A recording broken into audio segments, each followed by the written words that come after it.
দিবসকে কেন্দ্র করে যে সরকারি ছুটি রাখবে কি রাখবে না, আওয়ামী লীগকে প্রোগ্রাম করতে কি দিবে না, আমরা বলেছি গণহত্যার পরে বাংলাদেশে আওয়ামী লীগ প্রোগ্রাম করতে পারবে না। আমরা রাজনৈতিক দল হিসেবে তাদেরকে সহযোগিতা করেছিলাম। আমরা সেই সময় ডক্টর ইউনূস স্যারকে বলে এসেছিলাম 2018 সালে যে ঐতিহাসিক কোটা সংস্কার আন্দোলন হয়েছিল, সেই আন্দোলন আমরা সফল করেছিলাম। অর্থাৎ 18কে বাদ দিলে 24 রচিত হতো না। 18-র কারণেই 24-এর গণঅভ্যুত্থান রচিত হয়েছে এবং এই গণঅভ্যুত্থানে আমাদের সংগ্রামী সভাপতি নুরুল হক নূর তার এক বক্তব্যের মাধ্যমে পুরো জাতিকে কিভাবে দিক নির্দেশনা দিয়েছিল সেটা আপনারা সকলেই জানেন। নুরুল হক নূর বলেছিল হাতে হ্যান্ডকাপ পরা অবস্থায় পুলিশের কাস্টডিতে রিমান্ডের নির্যাতনের শিকার হয়েছে এরকম নেতা বাংলাদেশে আপনারা কয়জন পাবেন যে সাহস দিয়ে বলতে পারে 90% সরকারের পতন হয়ে গেছে আর মাত্র 10% ধাক্কা দাও। বাংলাদেশে এরকম সংগ্রামী সাহসী নেতা একজন আছে বন্ধুগণ?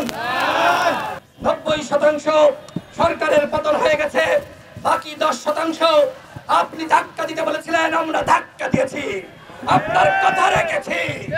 আমরা জানতে চাই কিভাবে এত মানুষকে হত্যার পরে শেখ হাসিনা হেলিকপ্টারে করে বাংলাদেশ ছেড়ে পালিয়ে গেল। যারা পালিয়ে যেতে সহযোগিতা করেছে আমরা তাদের নাম জানতে চাই। সেনাপ্রধান বলেছে শেখ হাসিনা চলে যাচ্ছে, ভারতে যাচ্ছে, তিনি জানতেন না। এটি সেনাপ্রধান স্পষ্টভাবে বলেছে। তাহলে শেখ হাসিনাকে পালিয়ে যেতে কারা সহযোগিতা করলো? আওয়ামী লীগের মন্ত্রীরা এমপিরা পালিয়ে যাচ্ছে, এখনো পর্যন্ত শেখ পরিবারের একজনকে গ্রেফতার করা হয় নাই, এখনো পর্যন্ত আওয়ামী হাইকমান্ডের একজনকে গ্রেফতার করা হয় নাই। তারা কোথায় আছে আমরা জানতে চাই। এখানে অসংখ্য ছাত্র জনতা রয়েছে যাদের যোগ্যতা রয়েছে পুলিশে চাকরি করার, এরকম অসংখ্য ছাত্র জনতা যোগ্য ছাত্র জনতা রয়েছে।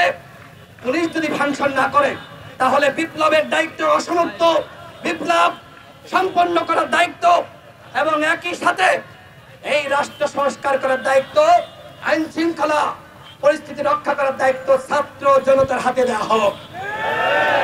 আপনারা দেখেছেন বিচার বিভাগে, সেখানে সাবেক প্রধান বিচারপতি তিনি একটি বিচার বিভাগীয় কু করার চক্রান্ত করেছিল। আমাদেরকে বলা হয়েছিল আমরা যেন সেখানে গিয়ে এই চক্রান্তকে রুখে দিই। আপনারা দেখেছেন যে আমি নিজে গিয়েছিলাম আমাদের নেতৃবৃন্দদের নিয়ে, এবং সেই বিচার বিভাগের কুকে আমরা সেটিকে কিভাবে আমরা ধ্বংস করে দিয়েছি আপনারা সকলে দেখেছেন। এই যে এখানে আনসার কু, ছাত্রলীগ যুবলীগ আনসারের পোশাক পরে এসেছিল, আমরা সেই কুকে আমরা নস্যাৎ করে দিয়েছি। এইভাবে যেখানে যেখানে ওই শেখ হাসিনা ভারত থেকে নির্দেশনা দিয়ে উস্কানি দিয়ে কু করার চক্রান্ত করবে, আমরা কোথাও কোন শেখ হাসিনার নির্দেশনায় কু হাতে দিব না। সকল ষড়যন্ত্রকে নস্যাৎ করে দেওয়া হবে।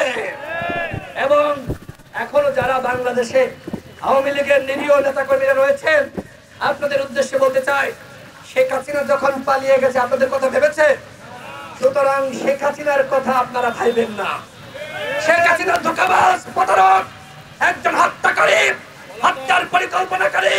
সুতরাং সে যে গণহত্যা করেছে তার ফাঁসি হবে, শেখ হাসিনার ফাঁসি হবে, তাকে দেশে ফিরিয়ে আনতে হবে।